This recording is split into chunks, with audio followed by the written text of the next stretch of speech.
नमस्कार, मी वर्षा Bhosale.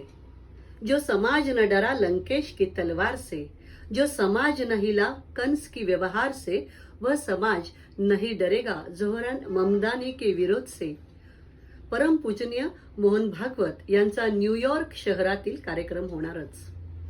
United States Commission on International Religion Freedom ही संस्था सदैव भारत आणि भारत विरोधी भूमिका राष्ट्रीय स्वयंसेवक संघाविरोधात षडयंत्र करणारी संस्था। या संस्थेने कायमच भारत विरोधी चुकीची आणि भडकाऊ विधानं केलेली आहेत। एवढंच नाही तर मार्च महिन्यात या संस्थेचा वार्षिक अहवाल प्रसिद्ध झाला। या अहवालात त्यांनी भारताचं अतिशय विकृत चित्रण केलेलं आहे।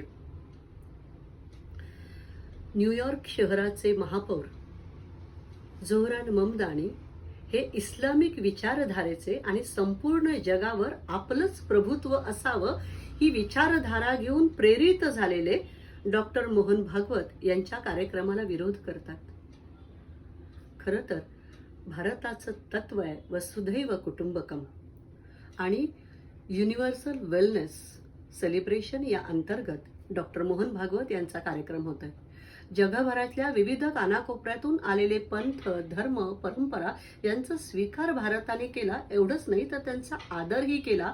या बदल्यात अपेक्षा काय ठेवली तर भारत माता ही आपली माता आहे ही आपली भूमिका ठेवा, पण फोडा आणि राज्य करा ही विचारसरणी ज्यांची आहे अशा सगळ्या पार्श्वभूमीवरती डॉक्टर मोहन भागवत यांचं 29 ऑगस्टला राष्ट्रीय स्वयंसेवक संघ आणि हिंदू समाज यांनी विकसित केलेली विश्व बंधुत्व याचा विकसित झालेली रचना आणि वसुधैव कुटुंबकम दमदार पद्धतीने मांडतील।